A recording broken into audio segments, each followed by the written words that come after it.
Whit and I both have some experience in this marriage game. How goes it, man? How are we doing? Are we still in the honeymoon phase? It's the best. And you know what? We're always going to be in the honeymoon phase. How about that? Oh, I doubt it. I doubt it. I hope you are. I hope you are. Wait till the 7 kids come, or the 4 kids and 4 animals. All right? It starts changing fast.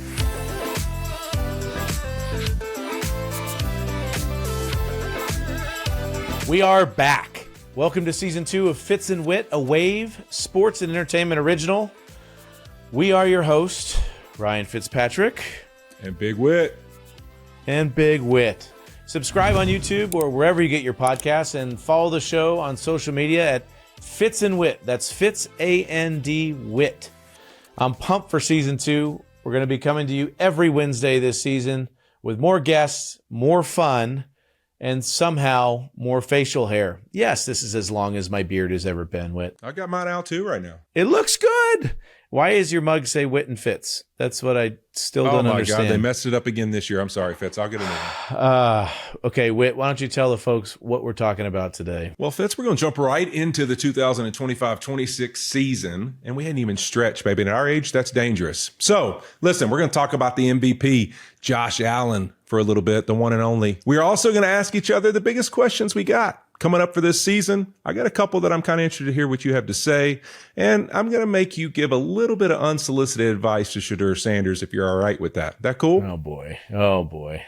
Yeah, and then I might have to give you the opportunity that I kind of get into these quarterback tiers, Fitz, so I have a little bit of a way I think we can do it that we'll have a little fun with. I'm looking forward to having a chance to see where you're going to put some of these quarterbacks in my tiers. Oh, boy. I love a good quarterback ranking, doesn't everybody? We're going to talk about rocket arms, hole shots, dimes. And to celebrate the second season of Fitz and Whit, we are releasing 2 huge episodes this week. We have a special episode with our good friend, JJ Watt. And right now, baby, Bills Mafia, get ready. Oh, yeah. It's Josh Allen time. I thought you were going to say it was the pizza cabinet guy. I can't remember what his name is. Pete? Pete? I think it's Pete. Right. Our guest today was the 7th overall pick out of Wyoming. He's a 2-time All-Pro. He's the reigning NFL MVP, as you can see by my shirt right here. He's led the Bills to 5 consecutive AFC East titles. Hollywood knows him as Mr. Hailee Steinfeld, or that one quarterback that looks like Chris Pratt.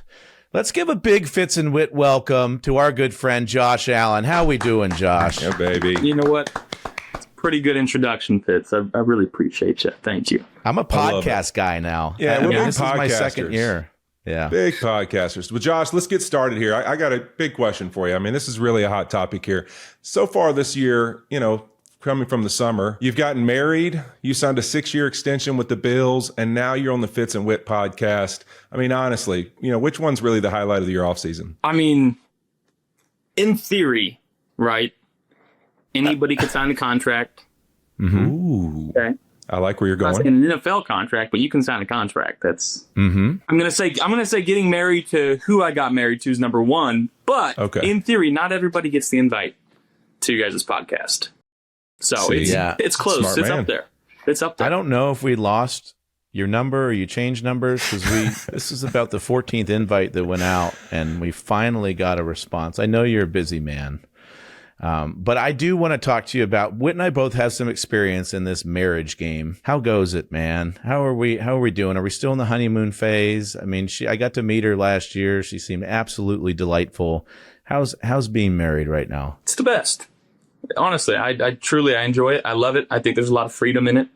And you know what? We're always going to be in the honeymoon phase. How about that? Oh, I doubt it. I doubt it. I hope you are. I hope you are. Wait till the 7 kids come, or the 4 kids and 4 animals. All right? It starts changing fast, okay? Hey, Josh, I also want to know, obviously, I got a chance to meet Hailee this offseason, and I would want to know this for you, because we've all been in some Hollywood circles at times. Not very much. I'm sure you're in a lot more now with her. And so have you been in one of those circles and she's the star and people are like, now what do you do? Have you had that happen yet? I will say this, like going to Paris or Italy for like fashion weeks, like nobody over there knows who I am. And we walk into a hotel and people are lined up, like trying to get photos, autographs, and pictures. And it's, it's pretty crazy. she's a freaking rock star. I love her, and I don't know how she does it, but she does it. Young love, Fitz. This is young love right here. They're going to be in the honeymoon phase forever. I'm going to check in every year just to make sure that stays the same way. I just yesterday got back from dropping Brady, my oldest, off at college, which was so insane. But you've always been his favorite player. You're just not going to say where you dropped him off at college, or?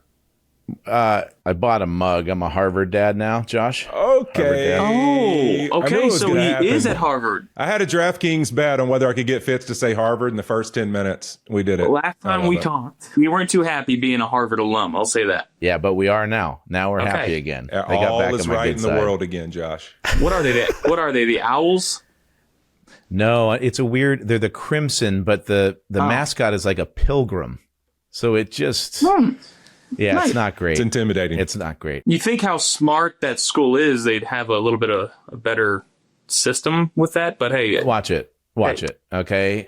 You're we'll get to where they stand. I went to the Harvard of Wyoming, so. What if a pilgrim and a cowboy got in a fight? Who would win? Come on, next question. Okay, next question.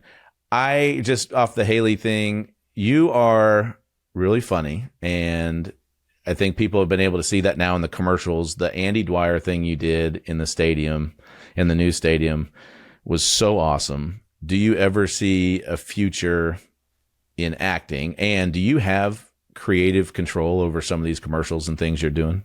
I do. I have some creative control now. I'm not going to say no to the acting thing, but I'd like to think that after football, I just kind of disappear. That'd be nice. Now, if that happens or not, couldn't tell you. But I'm not going to say no to the acting thing. Like, that's not me. I'm going to leave that up to the professionals and my wife. Yeah. And I'll be there supporting and cheering her on. But I don't know if it's for me. But with some of these commercials, I think the commercials is basically as far as I can go or will go. I don't know. We'll see. We'll see the future holds. They're hilarious. Are you? They are good. So are you surprised, like going back to the CAA tent at the Masters, however many years ago that was, 7 years ago?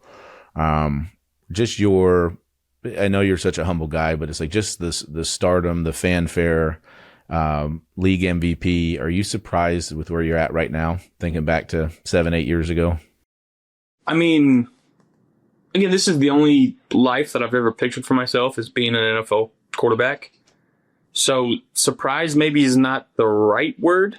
Now, with all the stuff, like I didn't realize that it comes with a lot of different things, the fame, if you will, but I don't really pay attention to that. Like, I just love playing football and I love being around my teammates, and I literally try to keep it as simple as that. Is that I get to do what I've always loved doing for an actual job, and it's the best job in the world, and I get to come, and I know, as you guys both know, like, meetings are intense, practice is intense, but like the downtime that you have off in the building it's the most fun thing that I can think of to actually get paid to do, just to hang out with the guys, and I just love it. So, not surprised, but I am grateful. How about that? I love that. Speaking of not being surprised, something new for you this year, Hard Knocks. What's that experience been like? Has there been some funny moments, some awkward moments? What's it been like having Hard Knocks in camp? You know what? I wasn't too happy when they first announced it. I'll be the first one to admit that. I will say that the crew that we had here was awesome. They always made their presence known. You knew exactly when and where you were going to be mic'd up, what interviews you had. The first practice I was mic'd up, and this is an internal conflict that I have with myself, and I always tell the team here in Buffalo, don't let me know when I'm mic'd up, because I act differently. I don't feel like I can truly be myself, because I don't need everybody to know who I am on the field. And that first practice, it was kind of the same thing. I was a little more reserved. I wasn't talking as much. I was like, felt a little uncomfortable. And then I kind of told myself, it's like, that's not going to make me better. That's not going to allow me to get on the same page with my receivers or my tight ends. So the next few times I was mic'd up, I was like, screw it. I'm just going to act like I'm not. And I trust the team that they're not going to put anything in the episode that's going to be detrimental to the team. And not that I would say or do anything that is detrimental to the team, but just knowing that they had my back in case I didn't want something on there. So, better than I anticipated. Wasn't too happy about it originally, but we moved on, and it turned out to be pretty fun. I think they highlighted some really cool guys. I haven't watched it. Hate to say it. Don't have time to. But do I they feel have like the little cameras still in like the meeting rooms, like where you don't even realize they're in there? Because they used to do that, and you'd get into a conversation, and you're like, "Oh my god, is this on the screen?" We politely asked them to not have them in the quarterback room, and they granted our request there, which again makes me feel like they respected what we were doing and what we're trying to do, and made it easy for us. So when Whit and I were teammates, 07, 08, Cincinnati Bengals, we used to go to Georgetown College. We went away for camp. Obviously, being a Bill, they still, and there's only like a handful of teams that still do it, but you go away, you go to St. John Fisher. For me, I always loved it. And part of it for me was I had so many kids at home. I had so many distractions. And I know you've got a million more distractions than I did, just in different ways. But do you enjoy that aspect of it? Like, it might have been one of my favorite things of playing was getting to go away for those few weeks of training camp. Like I alluded to earlier, it is just to be with the guys from the moment you wake up to the moment you go to sleep. It's football, it's hanging out, it's eating, it's cards, it's table games. Like it's as fun as football gets is camp. And I know like people with kids and families. I don't have any kids. I understand potentially missing them and not wanting to be there and be away for them as long as we are. But it is the best time to hone in on football and to get better at your job and to learn more about your teammates. And I love it because, again, it's just you're hanging out with the guys. You're having life talks that maybe normally you wouldn't have. And you've got everything taken care of, right? Like, you put your clothes on loop, you wear the same 2 or 3 outfits all camp, put them on the loop, you get them washed, you go eat, you go to the dorms, you play card games, you go to sleep, you wake up, and the cycle just continues. And it's just so fun. I love camp. I love going away, and I'm very fortunate that the Bills still do that. So, Whit, the food there is insane. I'm sure it's still insane. Okay, but secondly, this is a burning question I've never asked you, and I was really thinking about it this year. In Catan, do you call it clay or brick? Brick. Oh my God, thank you. We're aligned on so many things. My brother does, Sean. Of course, Sean calls it clay. Sean calls it timber as well. Yeah. No, it's wood, it's brick, it's sheep, it's ore. But what are you? Are you a Devo card guy? Or what's the strategy? Okay. I'm a D card guy, and my claim to fame is I won a game without building a single road. Bullshit. Swear to God. Hand on Bible. So you went. So you're 2 cities, and then you're just. I went 2 cities. I was largest army, and then I was 4 victory points. That is sick. That's crazy. And everyone kind of counted me out because they didn't think I was gonna. I put my my 2 settlements early on ore, hay, and sheep, and they just kind of hit. And I ended up having like maybe 19 or 20 of the 25 D cards. And I just... Dude, that is sick. Everybody would trade with me. I'm going to explain to you Catan later. Yeah, I have no idea what we're talking about. This is the kind of stuff you get to talk about on the Fitz Whit podcast. Catan, bricks, all kinds of good stuff. But who's the best player on the team? Yeah. Are you number one, or are you going to give it up? Listen, I would say I'm number one, but the last 2 years we've had a finale where it's like a playoff, and then at the end, you're either the Lord, the Prince, the Knight, or the Jester. Okay, so that's and depending on how many points you have at the end of the game, it determines what you are. Last year, I was the Lord.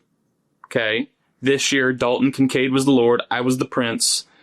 Dawson Knox was the Knight, and Spencer was the Jester. But it was honestly, it was the most intense game of Catan I've ever played. Was that finale? Everybody had 9 points leading up to the end, and it was crazy. It was hectic. Is Big Dion Dawk in this game?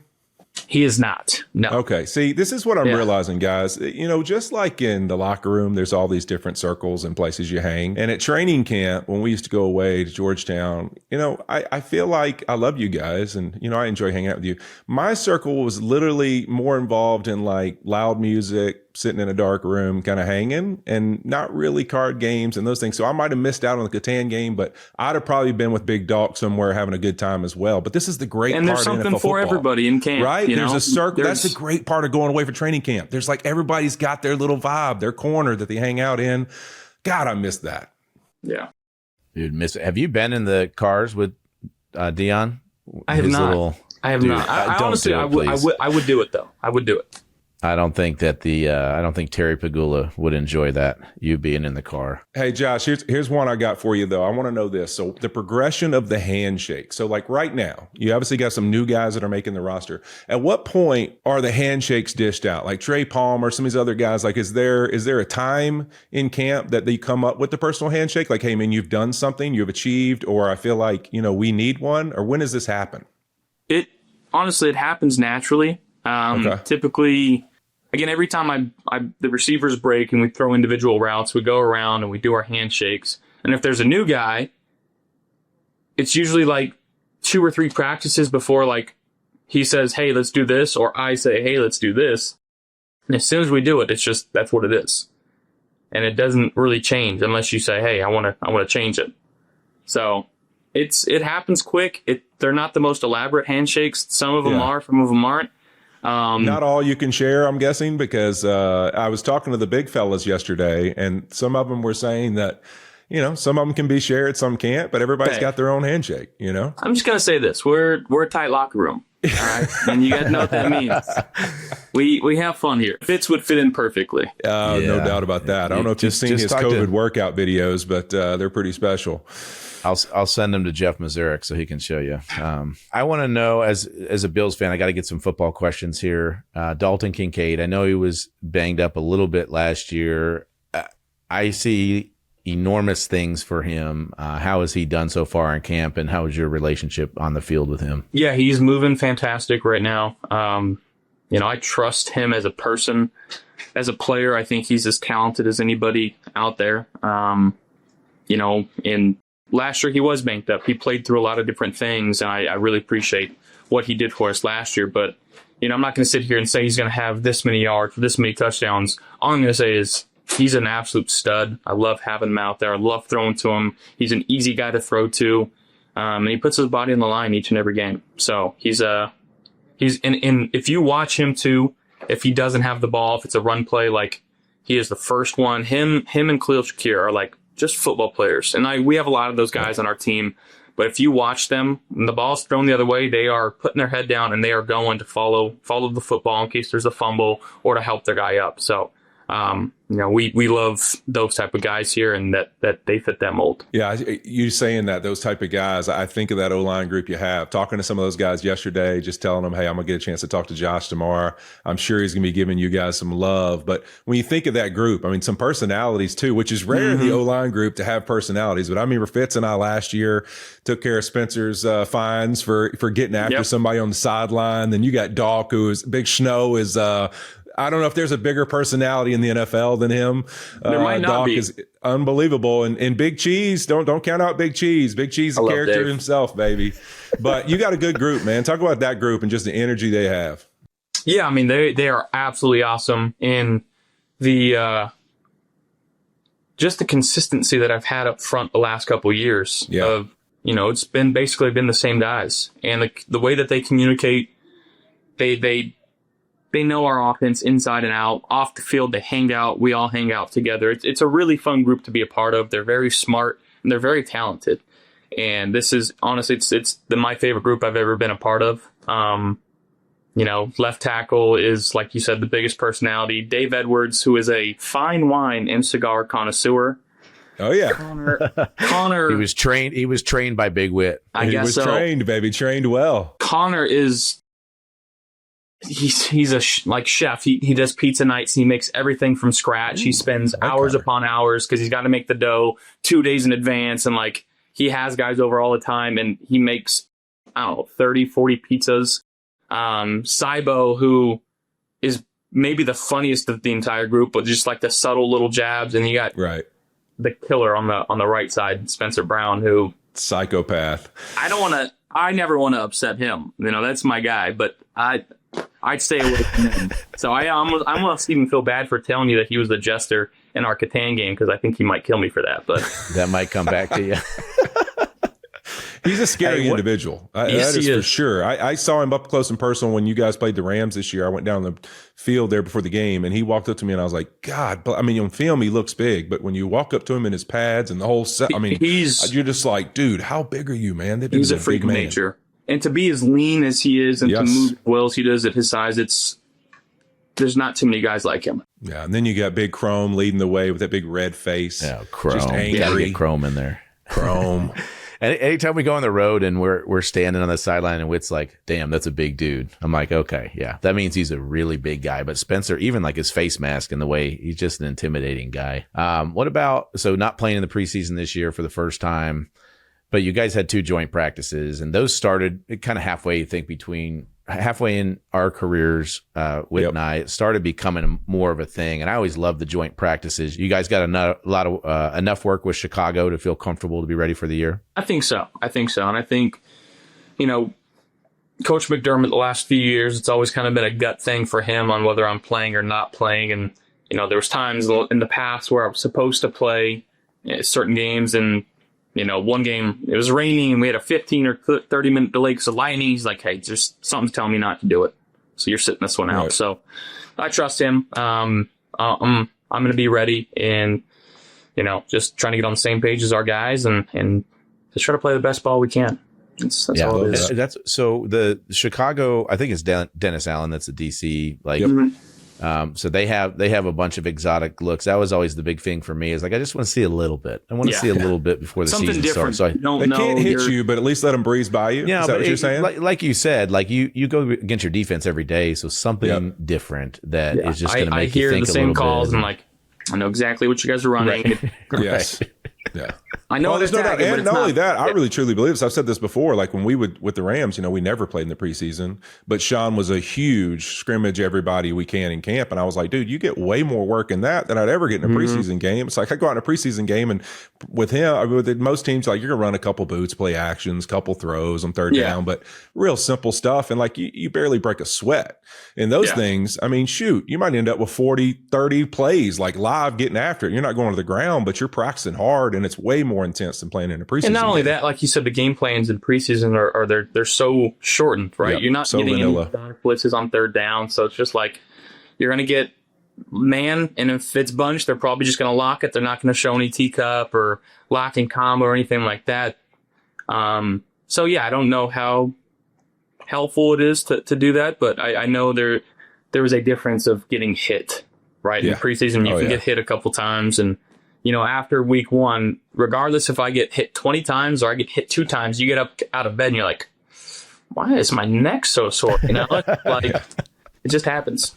I love that. Josh, when you talk about being in camp right now, going through that, is there any guys right now that you'd say, hey, maybe this isn't somebody in the past that's been big for us, or it's a new player we have, offense, defense, that you really are looking forward to seeing them maybe step up for you guys this season? I mean, yeah, I think I can go down the list. I think Keon Coleman has had a really good offseason, a really good training camp, learning how to adjust to the NFL lifestyle. He's a hungry kid.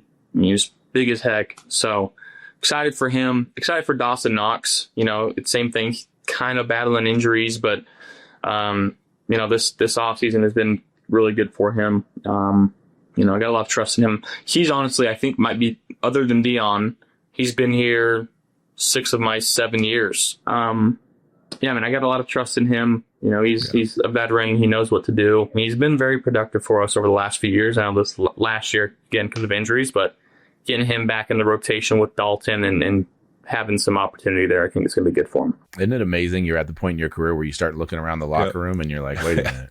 The turnover is wild. Yeah. It is. It's crazy. Okay, I remember a young Josh Allen. I think it was when the Super Bowl was in Atlanta, maybe, but we were at Top Golf together. Yeah.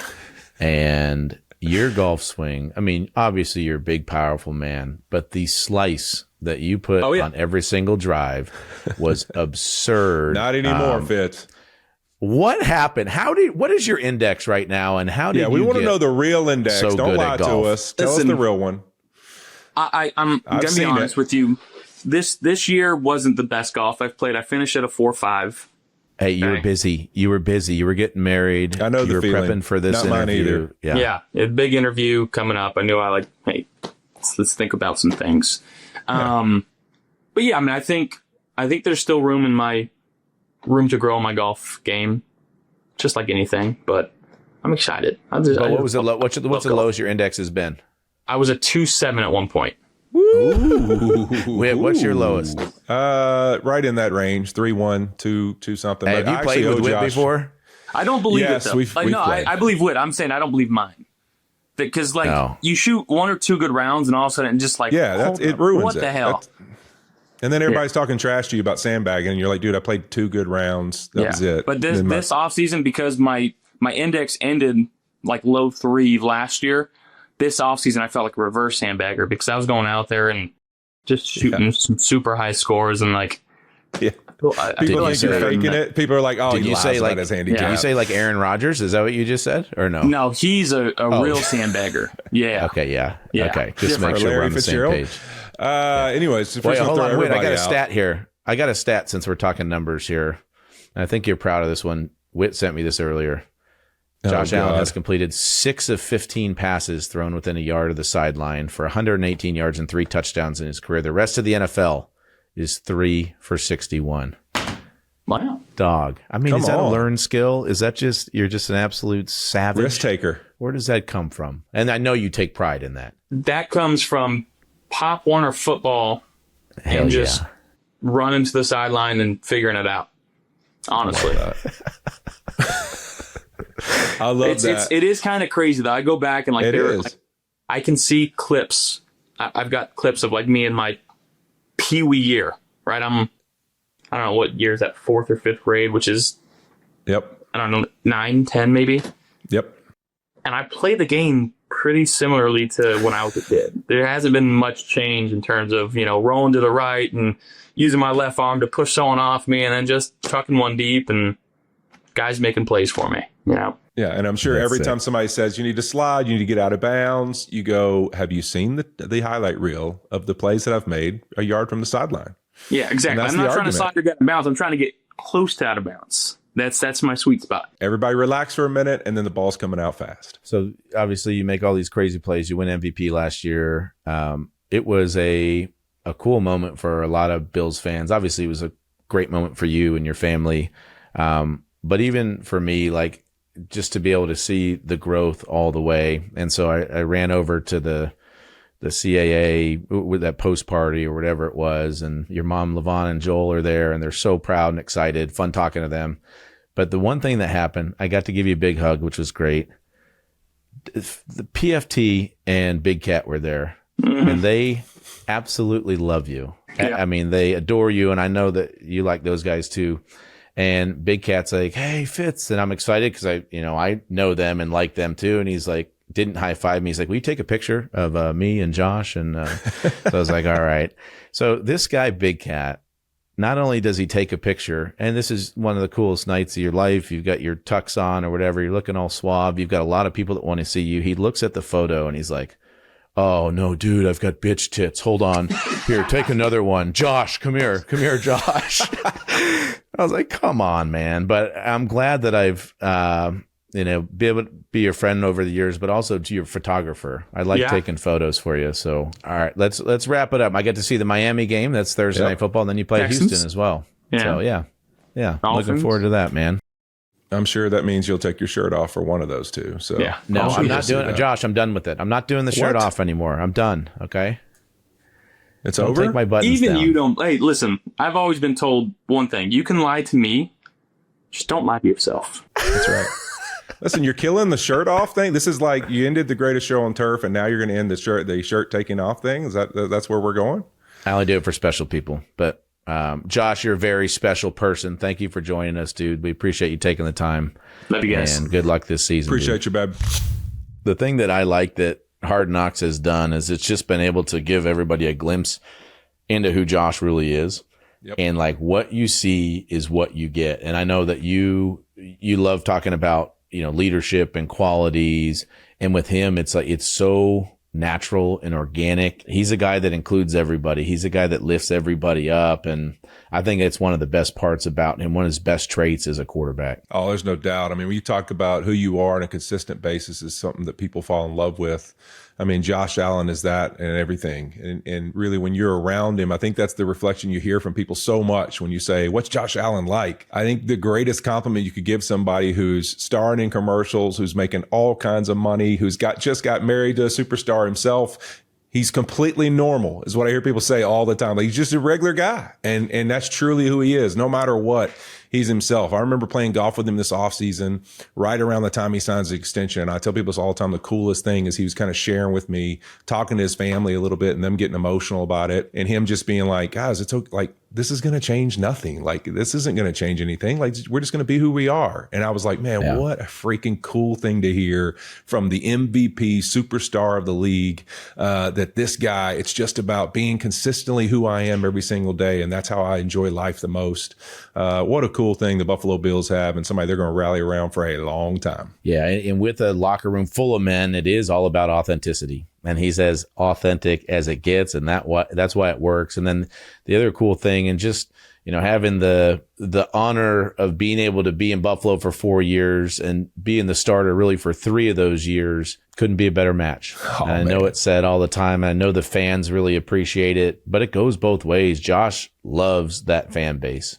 He really does. And it's been cool because when I was there, it was the drought. It was 17 straight years without the playoffs. New England was the team, and they draft Josh Allen, and it completely changes the trajectory of the franchise. And now it's Buffalo's division every year to lose. And I don't see that changing anytime soon with number 17 on board. So what a cool treat for us to be able to sit down with him. He's a great friend. And truly just a great dude. He is. I think what's cool there, we ask him about the handshakes, is, you know, for all the Fitz and Whit podcast listeners that don't know, you know, that he has a personal handshake with every single guy. And, you know, I was talking to some of the O-linemen yesterday, and they're kind of sharing that with me. They're like, every single guy has a handshake with them. Some of them are, we can't share what exactly they mean or whatever, but every single one of us every day have one, and they're all personal to us. And it was cool with them all kind of texting me back, sharing what their personal handshake was with him and what it's about and how much pride, almost like a little kid with their dad or their brother, big sister, like the pride they have. And like, this is my handshake with Josh, you know, and it made me think of like a school teacher when kids walk in the classroom and they all have this way they greet them. It's like Josh is that kind of personality where he's just so fun. He's so electric in his personality and who he is every single day that they have a little sense of joy. It's a little personal connection to him. And the fact that he realizes why that's special, that's one of those things that separates you in a locker room from a leadership standpoint. Yeah. And something, you know, you look at a guy and it's like he never changes. He was talking about, I don't want to know that I'm mic'd up because it does make me feel funny and it makes me change. The 2 things you got to be really careful about when you meet Josh Allen. Number 1, and it happened to Will Compton and it happened to Taylor Lewan. When you go in for the handshake, he grabs your fingers and then he's like, why do you shake hands like that? And number 2, if you're wearing a wristwatch, he's going to steal it. Those are just, that's my PSA for everybody that meets Josh. Those are the 2 things that are going to happen right away. And then if you're ever drinking and the drink is not in your left hand, it will be called Buffalo and you'll have to chug the drink. So there you have it. There's your PSA. That's your inside tip. All right, Fitz, it's prediction time. And this next segment is presented by DraftKings. The crown is yours. Yeah, I don't know if our listeners know this, all those beardos out there, but football is officially back. We're back, so let's kick off the season with our picks for the first game of this season. Oh, my goodness. Who do we have? We've got Dallas and the Eagles. We've got all kinds of stuff. Let's pull up the players here. What do you think, Whit? Put some thought into this one. Well, here. I mean, this one's going to be a tough decision. But I'm going to take, you know what? I'm going to probably look at Jalen Hurts, be my guess, first and foremost, and look at this rush plus receiving TDs. Oh, man, 0.5. I'm definitely taking. Oh, my God. Yeah, we're going to have a tush push for a touchdown. That might be free money there. Definitely taking more. Real tone setter by Sirianni. Really jump out there, you know? Okay, I'll go on the other side, and we'll go with the Cowboys. I just been watching all these highlights come out of Dallas camp on George Pickens. I know. You love George Pickens. I know. I love George Pickens. Maybe not the attitude, but I love his ability His over-under is set at 55.5 yards. I feel like as a quarterback, you've got a new toy. You're going to want to use them. A lot of attention on CeeDee Lamb. I'm going over 55.5 for George Pickens in this ball game. Ooh, I like that. Okay. I'm going to go only because I attended the Rams-Cowboys scrimmage. I feel like I have insider info here in the sense that... Well, yeah, I've seen you with Micah Parsons on TV about 4 million times in the last week. I'm going to definitely take A.J. Brown, 69.5 yards. I'm going to take more. That's all I'm really going to leave it at right there. I don't feel like I have to fill in a lot of other information other than I'm taking the more.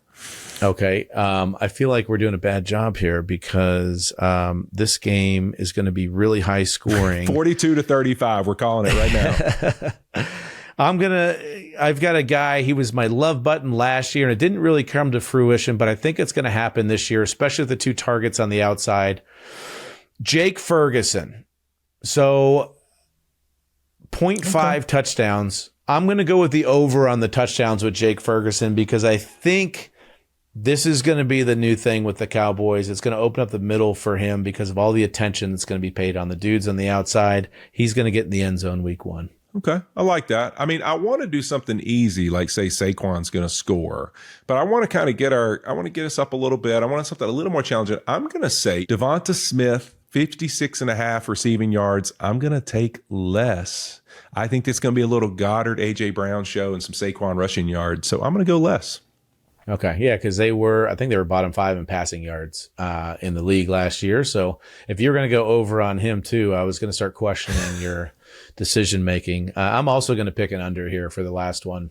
I just sung Jake Ferguson's praises. They've got his over under set at 36.5 receiving yards. I don't think he's going to get there. I think it's going to be the under. He will score in the game, but it's going to be the 2 guys on the outside that are going to be the main focus. They're going to have. They got to keep Pickens happy. I mean, they got to keep them both happy. They got to keep CeeDee happy too. So they're going to get the majority of targets until they get down to the red zone. So I'm going under on yards for Jake Ferguson. I like those. I'm feeling confident. Don't sit back. Get in for free. Build the bag and run it up. Download the DraftKings Pick 6 app. Use code Fitz and Whit. Opt in and start stacking entries for NFL Week 1. Zero cost, huge upside in partnership with DraftKings Pick 6. The crown is yours. Gambling problem? Call 1-800-GAMBLER. Help is available for problem gambling. Call 888-789-7777 or visit ccpg.org in Connecticut. Must be 18 plus, age and eligibility restrictions vary by jurisdiction. Pick 6 not available everywhere, including New York and Ontario. Void where prohibited. Must claim token for free entry in bag builder contest. Only perfect entries earn share of cash prize. Tokens are single use and expire September 8th at 8:15 p.m. Eastern. Terms at pick6.draftkings.com/promos. Hey, did you hear Week 1 just became your chance to play free and grow the bag? That's right. DraftKings Pick 6, an official partner of the NFL, is here with Bag Builder, a completely free way to play for a share of $1 million or more in cash. Think you can hack it? Here's how it works. Download the Pick 6 app, DraftKings' easiest way to play fantasy, using the code FITZANDWHIT. Enter for free. Just make 6 picks, more or less, on player stats for Week 1. That's it. It's that simple. No entry fee, no catch. Yeah, but Whit, what if I want to make my win even bigger? What do I do then? Share your link with your best beardos to add more cash to the bag and get bonus shots to win. As the player count goes up, so does the prize. Hit all 6 of your picks and you'll be splitting a bag that's already at $1 million or more. Don't just sit back. Get in for free. Build the bag and run it up. Download the DraftKings Pick 6 app. Use code FITZANDWHIT. Opt in and start stacking entries for NFL Week 1. Zero cost, huge upside in partnership with DraftKings Pick 6. Crown is yours. Gambling problem? Call 1-800-GAMBLER. Help is available for problem gambling. Call 888-789-7777 or visit ccpg.org in Connecticut. Must be 18 plus. Age and eligibility restrictions vary by jurisdiction. Pick 6 not available everywhere, including New York and Ontario. Void where prohibited. Must claim token for free entry in bag builder contest. Only perfect entries earn share of cash prize. Tokens are single use and expire September 8th at 8:15 p.m. Eastern. Terms at pick6.draftkings.com/promos. All right, Whit, it's time for us to ask each other all of our biggest questions about the upcoming season. I'm going to go first, and I'm really curious to hear your answer, and I'm sure I'm going to jump over top of your opinion and tell you mine. Yikes. But which starting quarterback has the most to prove this season? Oh, man. All right. If I'm thinking prove, I'm probably going to think of some of these guys that have moved around this offseason, but I'm also going to think of some of the guys who've been given a lot of money and maybe haven't lived up to expectations. So I think for me, Fitz, if I had to go down, I think some of the guys that have moved, you put the Justin Fields and some of those type guys in there, Daniel Jones, like I kind of think we kind of know who they are. We'll see if they can change that. So I don't think there's a lot to prove in that sense, but there's a lot of like, we'll see if there's a chance of them finding a new home and finding some success. I think the guy to me that has a lot to prove is Trevor Lawrence. And the reason I say that, I think it kind of comes down to me to Justin Herbert and Trevor Lawrence, only because when you're talking about the money and you're talking about the expectation level, where you're drafting and what people are expecting of you, that's the guys that you got to kind of see eventually they like take their team to that next level. Because we say that about guys that already are in their draft class, but we haven't really said that about them yet. They've played good in the regular season, but have they taken their team to that next level? So to me, when I look at Trevor Lawrence's situation, you went through the Urban Meyer thing, and then Doug Peterson comes in. You don't have success with a former quarterback, a guy who had success in Philly with a young quarterback. Now they bring in Liam Cohen, who had all this success with Baker Mayfield. And the thing to me with that is Baker actually had a couple cups of coffee with Liam and Sean McVay and those guys in LA to where he was a little bit in that system, knew a little bit about it. This is different. Trevor Lawrence has never been in offense that motion this much. You look at Udinski coming over from Minnesota, who they motion like crazy. This is going to be really different for him. So there's going to be a lot of expectations of, can you handle all that stuff? You would know more than me how much that really changes what the picture's like, how much you're thinking about in the huddle, trying to get all those calls out and the motions, all that good stuff. So I think that part's going to be a learning process for him, but it's a huge year. You've been given the Joe Burrow money. You've been given that type of contract. People want those kind of results. So to me, it comes down to, I think Trevor Lawrence has got to show with Liam Cohen, he can do something special. And so to add on to that, I think, people made fun of Liam Cohen and the Duval thing, but you know him a lot better than I do. And we got a chance to catch up with him at the owners' meetings. His personality is kind of infectious. Yep. There's playing quarterback in the NFL and getting paid like Trevor Lawrence is getting paid and failing. It's a difficult thing to deal with. It's a difficult thing to go into work every day. But now there's this lightness there. And I'm hoping that Liam Cohen can help Trevor Lawrence with that aspect of it. He has the talent. He's proven that he can do it. But there's just this weight that you just start feeling when you're a starter and things don't go well. And it just gets heavier and heavier. And so I'm hoping what Liam Cohen can do is he could come in and provide some levity and provide him a little bit of a break from some of those difficult things, the criticisms and the things that Trevor Lawrence has felt in the past. Because, again, number 1 overall pick, he's got the talent. He's proven that he can do it. He's got weapons on the outside where he's going to be able to throw the ball. So the big thing with him is there are no more excuses. And you hope that he stays healthy this year and can really do it. But I think you're right there. I would add, and this is kind of a funny one, but Brock Purdy. Oh, Brock Purdy, all he's done is proven himself, and he's proven everybody wrong. But as we're talking about money, all of a sudden you're the big money guy, and San Francisco's not as talented as a team as they were the last few years.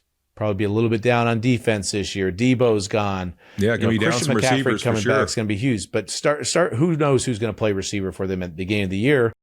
That's all going to fall on Shanahan, and it's going to fall on Brock Purdy. And all he's proven over and over again is he's ready for it. But there's always going to be those haters and those detractors sitting out there ready to pounce as soon as it's not going well. So he's got even more responsibility on his plate this year with that contract and the dollar signs in his bank account. Well, I love that, Fitz. I agree with you. I think that's an interesting one. I really didn't think of that one, but that is, he's got the money, and now it's time. It's the Brock Purdy show. Once you're done being the young, non-paid guy, all the talent around you, and you get the money, the talent around you starts to go away. So where are we going to go from here is a big factor. Yeah. And there's expectations, right? It's like he came in and he blew out of the water everybody's expectations for Mr. Irrelevant, for who he was going to be. And he's been an unbelievable player. Now the expectations, the bar has been set at, okay, you're a top 10 quarterback, show me. And I believe he's going to be able to do it. But, that's something that's difficult to deal with when things aren't going well. Yeah, the judgment viewpoint changes now. But I would say this, let's talk about judgment viewpoint because, I love setting you up for make some fan bases mad. So I would say that my first question for you, we're just going to go ahead and get it fired up, right? It's not about the Chargers, It's not a Chargers. I'm not asking about lightning bolts. Don't worry. But here is my question, though, and that might be your team. We'll see. Every year, some team kind of flips the script, if you will, right? We see a worst to first type team, or we see a team that, they might have had a little inflated viewpoint of who they really were, or they were due for a downfall. So My question would be, if you had to pick two teams, who would be your team that you think has the best worst to first chances? And who do you think's a team out there that you're kind of circling and saying, I know that there's a lot of expectation of how they're going to be, but they might just not have the season they think they're going to have? Yeah. Thanks. Now I'm going to piss a lot of people off. I would say I'm looking at goal. AFC. Let's see. The losers of the AFC last year, we had the Patriots, the Bengals, the Titans, the Raiders. I mean, to me, and I got a sneak peek, and obviously it was nothing because it was a preseason game 3, but got to sit and talk with Drake May for a minute. And I'm going to say the Patriots. I'm really excited. They're not going to win that division. We've obviously got the Buffalo Bills as the belle of the ball, but I think a lot of people are expecting a quick turnaround in New England, and they've had a lot of quarterback issues since Tom left. That certainly has been the case. They've had, a bunch of coaches on the offensive side where there hasn't been a ton of stability. I think last year we saw glimpses of Drake May and what he's going to be capable of doing, but what did they go out and do? They got him a play caller. Vrabel comes in. Josh McDaniels, the best play caller he's been around. And Josh McDaniels, quite frankly, the last 2 decades has been one of the better play callers in the NFL. The thing that you love, they're going to get him protected. That was a big issue last year. They bring in your boy, Will Campbell. They bring in the vet, Morgan Moses. They bring in Garrett Bradbury. That was a point of emphasis for them this year. How can we protect this guy? And then the biggest thing is the playmakers. And, Steph Diggs, is he going to be healthy when the season starts? Is he not? It looks like it's trending that way, but look at what he did for Josh Allen's career. And when you're a young quarterback and you have a true number one, you have a guy, when it's man-to-man defense, I know where the ball's going. Yeah, I don't know what to that do. He's going to win. Throw it to that guy. It makes it a little bit easier. And Drake May has that other thing too, athleticism, where he's going to be able to get out of some stuff if he doesn't see it clearly the first time. But when you combine a great play caller with better protectors than the year before and playmakers, I didn't even mention Travion Henderson. My God, the things that he did in the preseason, and Herb Street's pretty high on him. You start to put together the pieces, and then you think about Vrabel and the other side of the ball. I think the Patriots are going to have a good year this year. So that's the one I would go with for they're going to go from worst to much better, not first. Okay. And who do you think might have that fall off? I'm struggling with this one because, I've been pissing Chiefs fans off for years.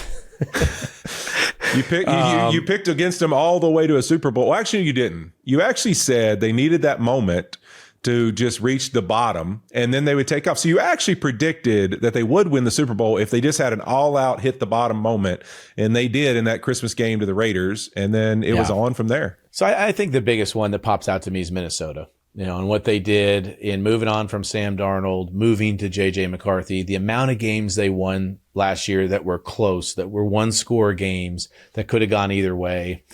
I think that defense is going to be tremendous this year. I just think they're going to struggle a little bit on offense. And I think they know that going into the year. It's not going to be as smooth as it was last year with Sam. And so it's going to be a test of leadership on the offensive side of the ball.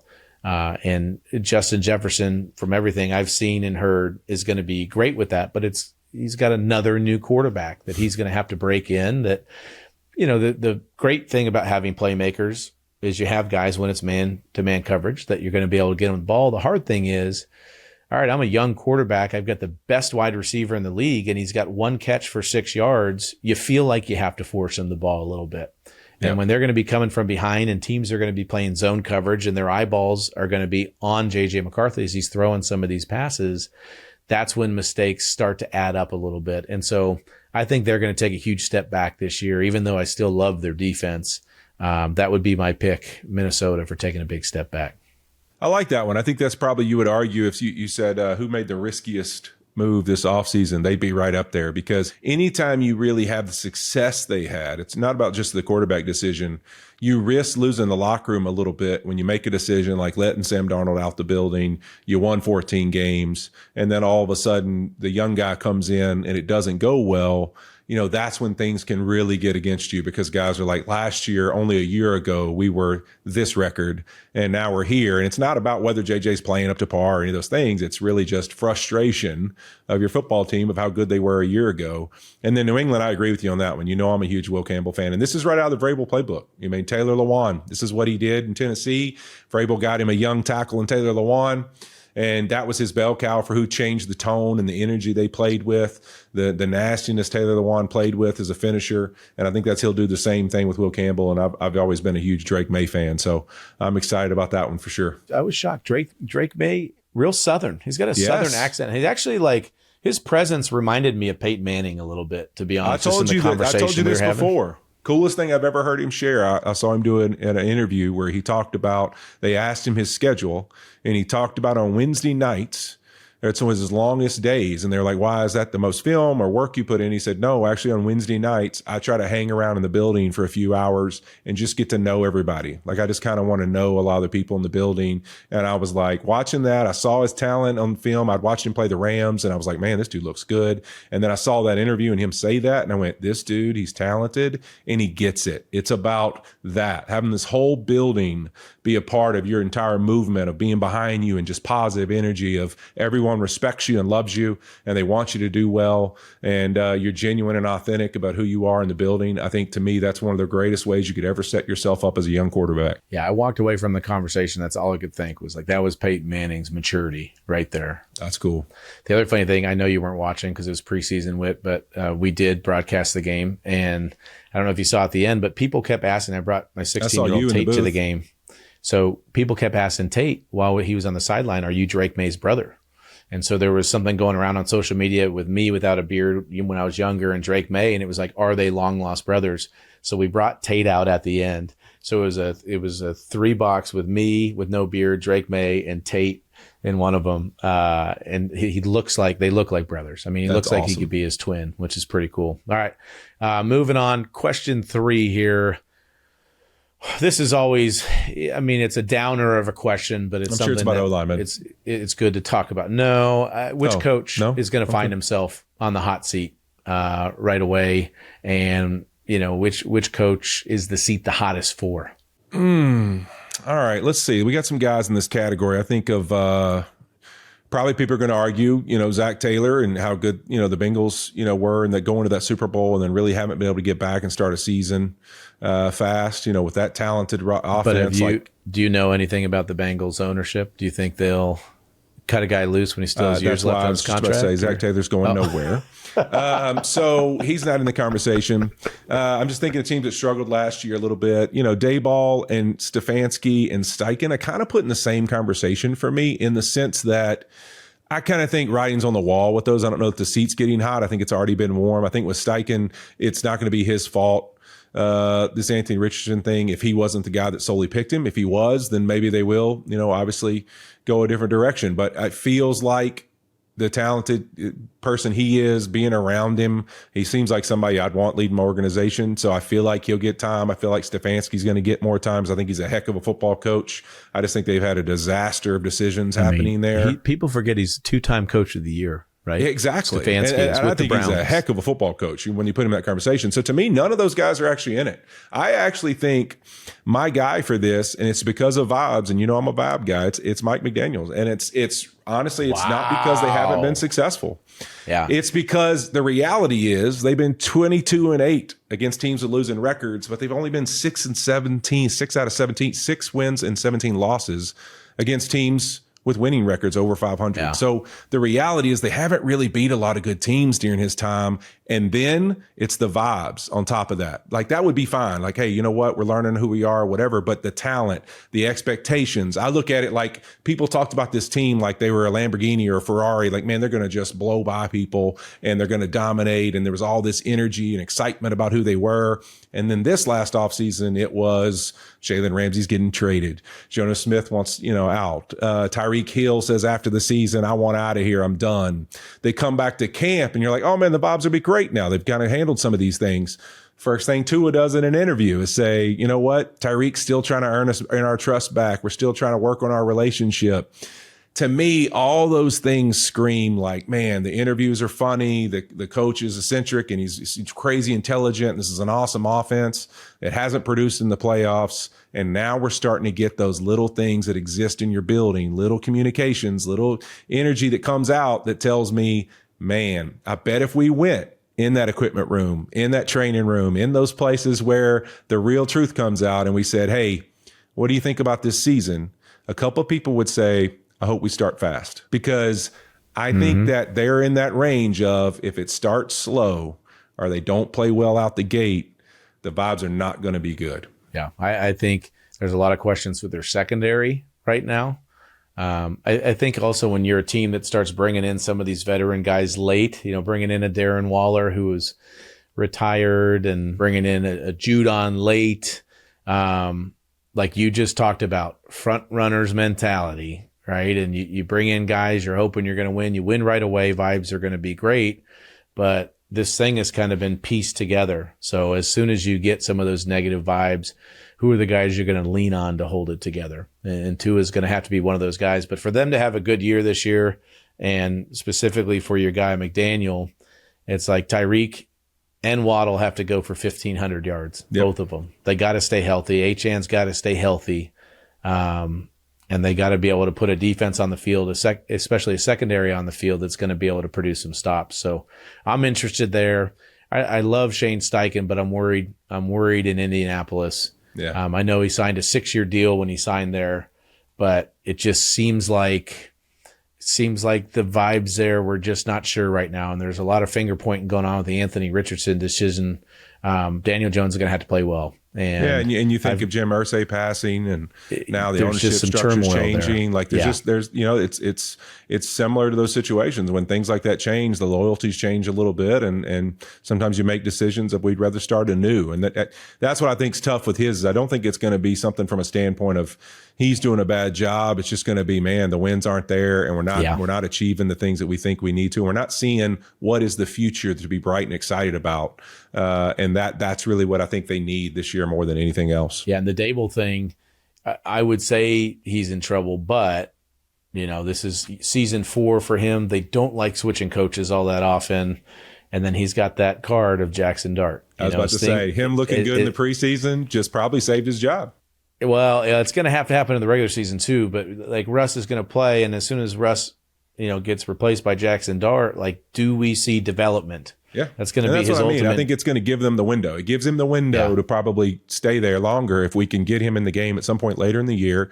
He has a little bit of that, Drake May last half of last year, as you start to build some confidence in a guy and you go, all right, this is somebody we can build around. I see the Giants organization being one of those. It's like, we don't want to mess with stability if we have it. So let's just keep our young quarterback in the same system and see where we go. Yeah, and I have week 7 circled because we have them week 6.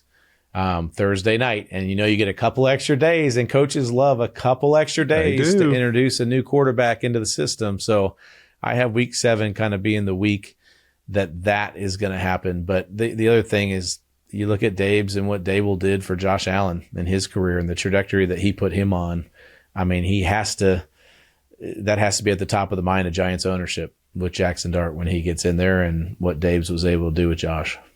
No, there's no doubt about that. Fitz, I'm going to tee you up with one I think is going to be pretty easy for you.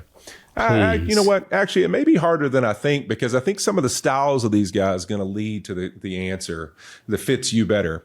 And by that, I do mean closing your eyes and just throwing it up. But yes. You and I had a conversation this summer, which I actually tried to make happen.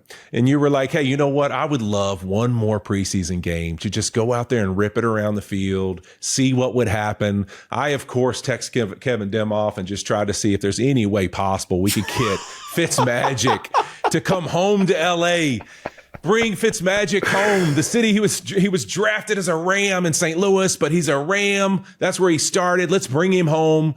Los Angeles Rams preseason finale. Let's put Ryan Fitzpatrick at the helm and see what happens. He, of course, said, you guys are absolute idiots. No chance.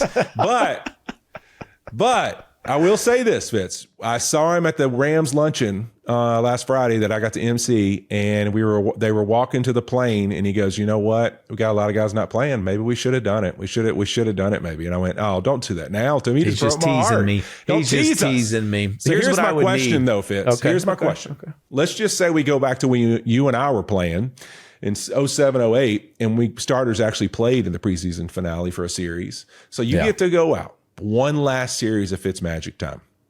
I want the duo of receivers in the NFL that you want to take the field with for this one shot to just show on one drive you still got it. What's the duo? I love it. Well, so Rams, I would love Devontae and Puka. I think that'd be great. Look, Tampa, I've been there and done that. I've thrown to Chris Godwin and Mike Evans. So we'll keep them out of it. They're not eligible. Relationships. I got it. No, I love those No, guys. There's two that I'm struggling with right now. All right. And it's a great problem to have. One would obviously be the Cincinnati Bengals. I was about to say. Yeah. T. Higgins is my type of receiver. He's big. He's strong. You can throw it anywhere. If it's one-on-one, I can close my eyes like you alluded to, and he's going to come down with it. We're going to give him opportunities. Who would you say was most similar you played with to him? Like if you said like your type of receiver, when you say that, is there a guy that you'd say is somewhat similar? You know, so he's probably a faster version of Devontae Parker. Okay. But Devontae was a guy, just if you go and look at his career numbers, the year that I played with him and was able to play the whole season with him was his best season. And it was because he was such a great 50-50 ball guy. Yeah. And, then he goes on and moves to New England after his career in Miami, and you don't give him the opportunities, and he's not getting separation, and people complaining about it, but he's not a separation guy. He's a go up and get it guy. Mm-hmm. So throwing to Jamar Chase would be fun because every time he catches the ball, you hold your breath. I and want you to think, throw to Jamar Chase. But I actually think I'm going to go with the Philadelphia Eagles. Oh. And I'm going to go with A.J. Brown and Devontae Smith. I mean, A.J. Brown, I absolutely love slant routes, go routes, back shoulder routes, but then it's the, catching it on the move, and the catch and run ability is amazing. Big, powerful man. And Devontae Smith, man. I mean, I love playing with Deshaun Jackson when I was in Tampa. And when you have a guy like A.J. Brown that attracts so many eyeballs, sometimes you tend to forget about the other guy, and the guy can sneak loose. If you watch, I think Devontae Smith is the most underrated receiver in the NFL. I really do. If you watch his routes, you've been a fan. I know that. I'm such a huge fan, and he's obviously made some tremendous plays and has great numbers for the Eagles. But if he ever went somewhere else, the numbers would even be more spectacular if he was the actual bona fide one. So I would say I would want to come back and throw to A.J. Brown and Devontae Smith. I love that. Well, I got one more. And not get hit. Yeah, as long as nobody hits me, we're Which great. I guess if you play for the Eagles, that's probably a pretty good place to play too, right? Yeah. Exactly. I got one more quick one for you, and I know you weren't asked, but I'm going to ask you, so that way you're allowed to answer. So you were a 7th-round pick, yet you played 17 years. You've been a backup, you've been a starter, you've been third string, you've done it all, right? So if anybody knows how to adjust their role in a locker room and adapt, it's you, right? And you've adapted mighty well to 9 different teams because everybody loves you. So I would say with that in mind, my question is, what's your advice to a guy like Shedeur Sanders with everything that's going on to the hoopla of him getting drafted there, the situation and everything? What is really your advice to a young guy like him? Well, I think this could be a huge benefit to him in his career this year, because if you think about him his entire life, the spotlight has always been on him. Everything that he's done off the field, the way that he's played on the field, playing for his dad in different spots, obviously everything that happened in the draft. But this is a great year for him, truly can be a redshirt year where he can bury his head in the books. He can just put his head down and work as hard as he can.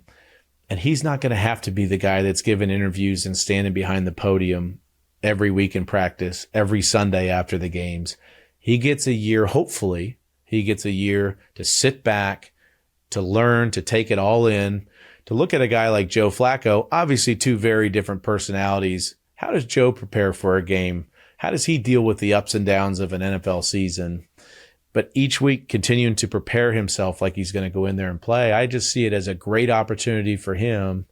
It's not a setback that he's going in as the third string quarterback. It's not a setback that he, isn't going to be the opening day starter. He has to look at this as an opportunity. It's an opportunity for him to be able to take a breath, for him to be able to relax a little bit in the sense that everything he does, every move that he makes isn't going to be under a microscope. There's going to be other stuff going on, and he's not going to be playing when the season starts. But we talked about Stefanski. Learning from a guy like Joe, learning from a guy like Stefanski, and really getting used to what NFL football is and the speed of NFL football. He gets to treat this year like a bury my head, work hard, but he's out of the limelight. He's out of that spotlight that's been on him since he was a kid. And so I think it's a great thing for him. And I think he'll take full advantage of it. And my hope is that he doesn't have to play this year because he'll be able to learn a lot and be that much more ready for next year. I love that. All right, Fitz, I got a good one for you. I feel like everybody and their mother makes these quarterback ranking lists, right? What they're good at, who's top 10 at what. Tell me about it. Somebody gets offended because they're not this at throwing or accuracy or pocket presence or whatever it may be. Well, The Athletic put out their own list, all right? And they put all the quarterbacks in tiers by consulting 50 coaches and executives. Did they consult Fitzmagic? No, they did not consult me, which is totally fine because I don't want to be consulted on that. Who cares about that list? So what I decided to do, Whit, I want us to create a list of our own quarterback tiers. Okay. But here's the thing. Since we do things a little bit differently here on Fitz and Whit, it's not strongest. It's not going to be those type of qualities. Best scrambler? Okay? No. In honor of our friend Josh Allen and his recent nuptials. Oh, don't forget about Travis and Taylor. Oh, wow. And Travis and Taylor. But you know what? Travis doesn't play quarterback anymore. He did at the University of Cincinnati for a cup of coffee. It's a big deal in my house. Okay. I want to rank the quarterbacks in terms of duties as a best man at a wedding. So really it has nothing to do with arm strength, how many wins they're going to have, best ever, athletic. Here's what I'm going to ask you, Whit. If you go down the list of starting quarterbacks, and those are the only ones that are eligible for this game, okay, who do you want to plan your bachelor party? Which starting quarterback in the NFL? Man, he's not a starter right now, but it would have been Gardner Minshew. That is for sure. I feel like you'd have an awesome time. But here's where I would probably go. I'm going to start with the guy that we both know well, Josh Allen. I feel like would be a fantastic one because this guy knows how to have a good time. I've been on some golf couple days with him. I understand. I've heard about his bachelor trip and how much fun that was. So I would definitely want him mainly because he's rich and he probably flies a nice way to get places and goes cool places and he's a lot of fun.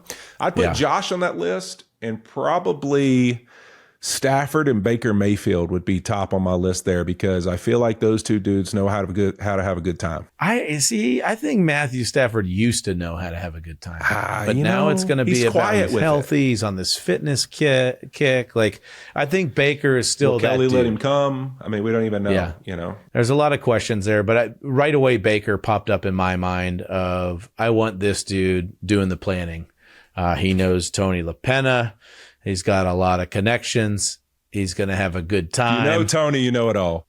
But my question then is, okay, if we know who we want to plan the party, who would be the worst? Who would be the worst starting quarterback in the NFL to have to plan your bachelor party? Just a total dud, which I think both of us, Kirk Cousins, like we don't want to go to Kohl's for a bachelor party, but he's not a starter anymore, so he's off the list. Who else is on your list? The highlight is you're like ending at Top Golf maybe at like 11 p.m., you know. You could share some apps maybe. You can share apps at Top Golf. If you got real crazy, you can get a pitcher of beer. Probably on that list for me would be Russell Wilson. I feel like Russell Wilson's going to probably way too many speeches, pep talks. I feel like the best man speech, he's going to just, oh my gosh, he would never stop talking. And somehow make it about himself. Somehow he's gonna be like the best man who somehow this best man speech is about you and not like me, like I feel like it's going to end up that kind of conversation. So I'm probably not going to have him, he probably wouldn't be one of my selections. I feel like Daniel Jones is on that list for me too. Ooh. Or I just don't know what kind of time we're going to be having. Like he would probably have some sort of policy where we're wearing, button-ups and ties, and it's going to be a nice dinner I'm sure he frequented a lot of nice places, knows a good steakhouse because of his time in New York. But what does that look like? Are we going bowling? Like, are we going cosmic bowling? Are we getting wild? Like, I just don't think that Daniel Jones is the quarterback I want planning my bachelor party. My question to Aaron would be, is there such thing as an ayahuasca bachelor party? Because, I mean, that might, I don't know. Could that be fun? Yeah, but then I just feel like with Aaron, then you could start, he would force you to do some things that maybe you didn't want to do, you know? Okay. It might get uncomfortable. You wouldn't want any video of anything that was happening once you went on the retreat, I feel like. I got you on that one. All right. How about this, though, Fitz? All right. So we've talked bachelor party. Let's say we're at the wedding. All right. Okay. And you got to select the guy who you trust. Because we all know when you're there, one of the things, if you hadn't got married or if you have been, you know, your biggest fear is I might drop the ring or misplace it before I actually put it on her finger, because your hands are sweaty, you're nervous, the whole thing, right? Who do you trust to keep up with the ring and take care of it? So I've got two popped into my head right away. And first was Bryce Young. He just seems like such a nice young man, respectable. He's going to care about it. Also feel like a guy I would let drive my kids to school. So yeah, absolutely. Yeah, seems like that so kind of guy. He was the first one, but then the more obvious one to me is Patrick Mahomes, because he has some history with rings. He has some real experience with carrying around multiple rings. And so I think he's a guy that would be fun with it a little bit, but also because of his experience with it, his veteran presence as a ring holder, I would trust Patrick probably over anybody in the NFL. Wow. See, I was going to go Jared Goff. And here's really why. He's so steady. He's so sweet. He's so responsible. I feel like he's the type that he'd be more nervous than you getting married, that he would lose the ring. So every 5 minutes, he'd be double checking his pockets, like just every pocket, like, where's it at? Where's it? Oh, there it is. There it is. I got it. I feel like he's that type. He would just never want to let you down, right? Like that is literally his personality. He never wants to let anybody down. I think he would be a fantastic got to have taking care of the ring. Well, the quarterbacks and weddings, I would also just the Jared Goff thing. Fitz, hold up. We have some breaking news. We have some breaking news here. What do we got? We do have some breaking news. So recently, LinkedIn put out top colleges for long-term success, and just kind of on the eve of sending Brady to school, I just thought we might want to take a little peek at the list. I don't know, really what all went into. I didn't read far enough to really understand who all went into picking this list and what the person was. No. I don't know if it's 50 executives. This is like and the 50 quarterback coaches. tiers here. Yeah. Okay. Yeah, but I noticed that Harvard didn't even make the top 5. So I just this feels like right there beside Notre Dame. I did see Dartmouth's behind them, which kind of offended some of my Rams folks. But at number 6 is Harvard. Not even in the top 5.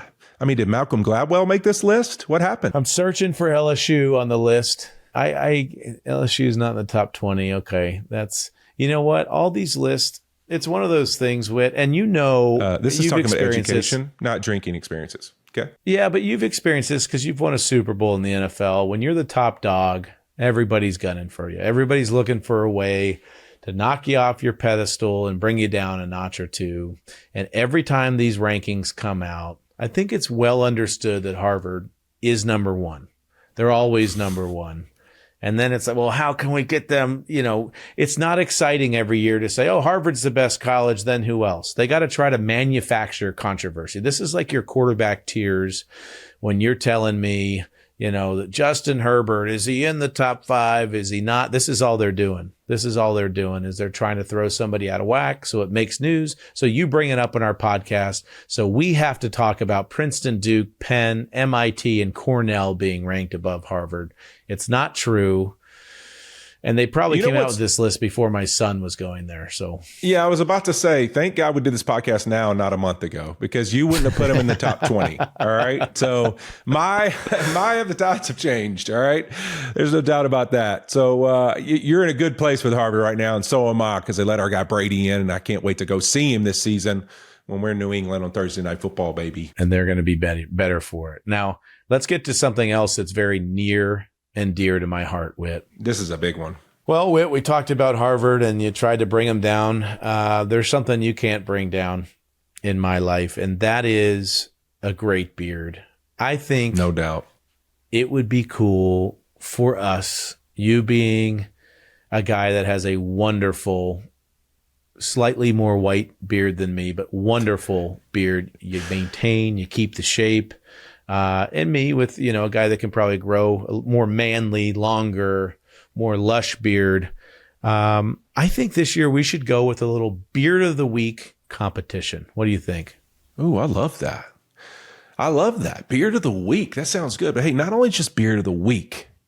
Let's throw out some shout outs to some of these guys playing the NFL. Beard of the week. These guys aren't just legends on the field. They're legends for their beards. All right. Yep. So I think we crown a guy every week. And I think our first one, I think this is a really easy one. All right. Because he deserves way more. Hold on. Before you say it. What? Let's count to 3. And then we'll both say the name, because I guarantee you we're thinking of the same guy, because it's immaculate right now. All right. Okay, ready? 1, 2, 3. Lane Johnson. Lane Johnson. Oh, look at you. Look at you.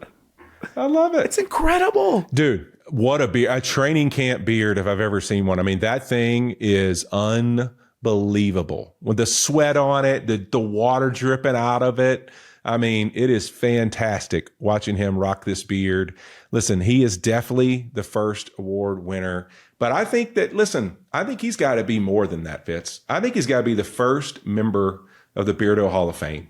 I mean, I think this dude is a legend as a football player, and he's got a legendary beard. The thing I love about his beard, when you can pull off the I don't give a shit, but it looks amazing. When you can do that and enter into that category, that's when you know you've made it. His coloring, the curls, the general shape without trying too hard. Here's the issue that Lane's going to have, though, is I think he's going to fall in love with it. Ooh, and it might have been one of those things. Yeah, it might have been one of those things where he's just growing it out in the off season or whatever. There's a lot of people during COVID, they grew out their beards, they fell in love with it, and they've never gone back. So I hope he keeps the length. I hope he keeps the girth in that thing, but he certainly... Length and girth, very important. Listen, here's the thing, though. Here's my thing. You know how this goes. This is like pitchers, hitters. If he gives up a sack or a pressure in the first week or two, he's going to cut the beard because he's going to think it's the beard's fault. That's the thing. So the beard's got to survive early in the season for him to keep it. We got to have some positive things happen for him to keep that beautiful thing. This happened to me a couple of times in my career now. The great thing about if you've got a long beard and you decide to cut it during the season, do it after you're struggling. Because guess what? The talk no longer becomes how bad of a game you had. It's all about your facial hair or lack thereof. Yep. So it's a smart move, just a little distract and react to the media. He looks focused. He shaved his beard. Now he's really focused. He's locked in now. Yeah. I would love for our beardos, for some of our fans, I think we'll do a beard of the week for them as well. So Lane Johnson, the official Week 1 best beard in the NFL, beard of the week. He's getting put in our Hall of Fame, which is insane. But as of next week, let's go ahead and start with a beard of the week for our fans to send them in. We love to look at them. We love to critique. We love to be in awe, maybe even pick up some new techniques with how you manicure. All about that. Manicure, groom, how you groom your beard. So we would love to see your beards each and every week. Send them our way. And hopefully we can pick some tips up from you guys. That's it for us, but we'll be back with an extra episode this week with our special guest, J.J. Watt. And remember, we're releasing new episodes every Wednesday this season. Fitz and Whit is a Wave Sports and Entertainment original. Follow the show on all social media at Fitz and Whit with the N spelled out. Thanks to Josh Allen for joining us. Thanks to our production crew. And thanks again to all you beardos for tuning in. See you next week. Peace.